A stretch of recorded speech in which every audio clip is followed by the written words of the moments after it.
Hello, this is Prince David Java. Today, I want to talk to you about the miracle of Thanksgiving.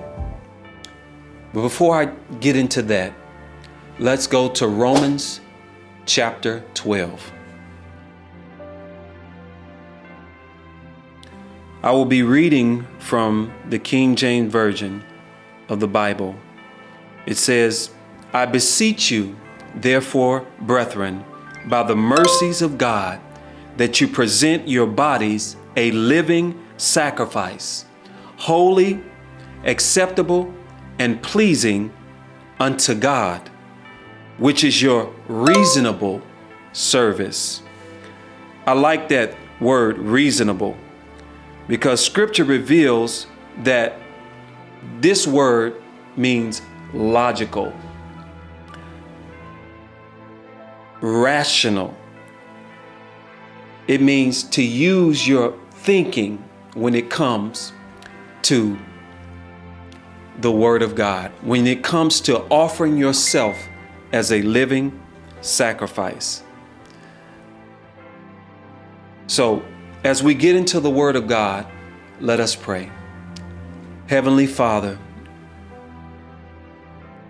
let the words of my mouth and the meditation of my heart be acceptable in your sight, O Lord, my strength and my Redeemer. Father, don't let these words fall on deaf ears, but let someone who hears this word, Lord, may they be drawn to you, your Son, Jesus Christ. Your word says that there is no other name given whereby we must be saved, but at the name of Jesus, every knee shall bow and every tongue confess that Jesus Christ is Lord, to the glory of God. So, Lord Jesus, I pray that you would draw each and every person that hears this message, Lord. Draw them to you, Lord. Your will be done in earth, in me, and in every person that's listening. In Jesus' name, amen. So today, as I get into this message, turn your Bibles to 1 Chronicles chapter 15.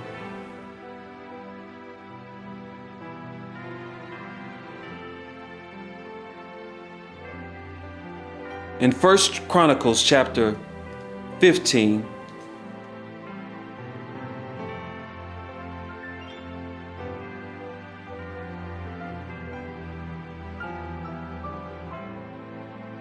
let's go to chapter 16. In chapter 16,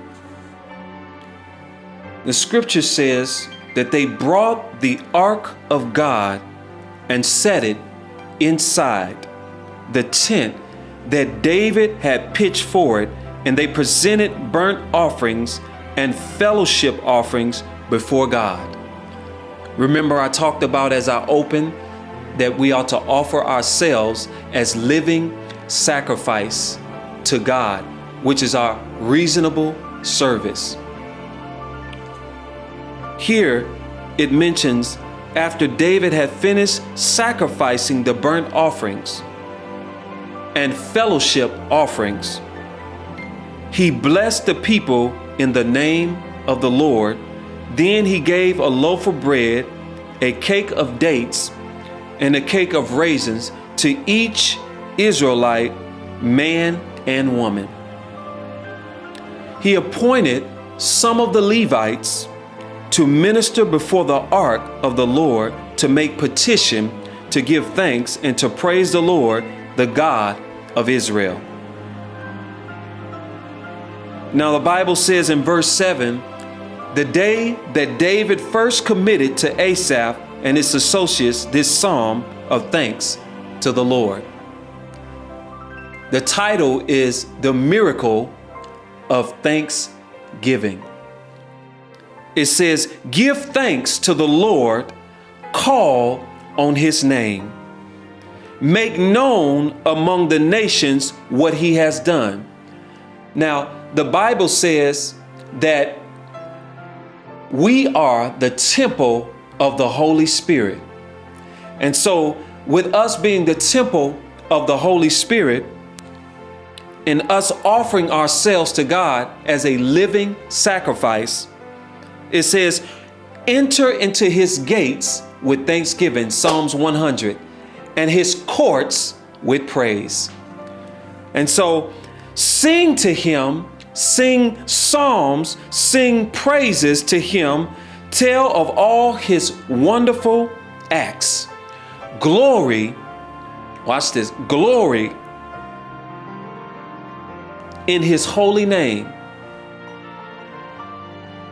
Let the hearts of those who seek the Lord rejoice. Look to the Lord and his strength. Seek his face always. This is powerful. Seek his face always. Remember the wonders he has done, his miracles, and the judgments he pronounced. O descendants of Israel, his servant, O sons of Jacob, his chosen one. He is the Lord our God. His judgments are in all the earth. He remembers his covenant forever. The word he commanded for 1,000 generations. The covenant he made with Abraham. I like this. The oath he swore to Isaac. He confirmed it to Jacob as a decree, to Israel as an everlasting covenant.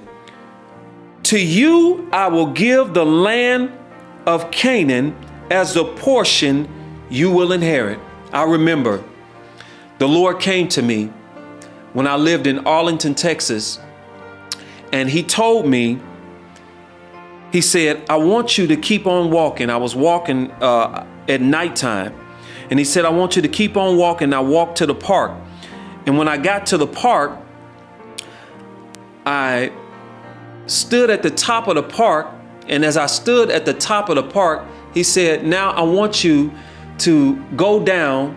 And when I got down on the basketball court, he said, I want you to take off your shoes, for the place where you stand is holy ground.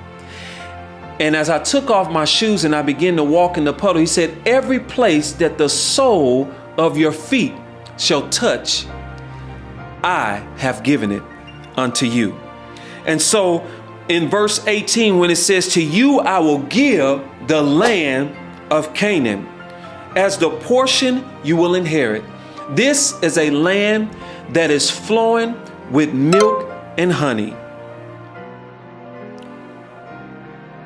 He said in verse 19, when they were but few in number, few indeed, and strangers in it, they wandered from nation to nation, from one kingdom to another. He allowed no man to oppress them.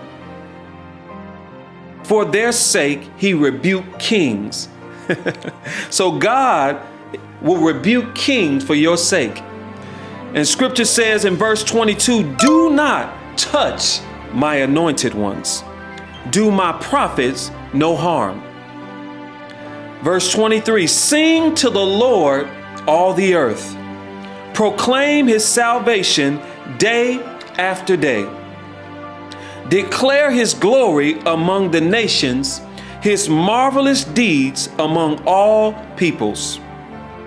For great is the Lord and most worthy of praise. Glory to God. For great is the Lord and most worthy of praise. He is to be feared above all gods. There it is. That means that word fear means to be worshiped, to be revered above all gods. Why? Because all other gods are idols. For all the gods of the nation are idols, verse 26, but the Lord made the heavens.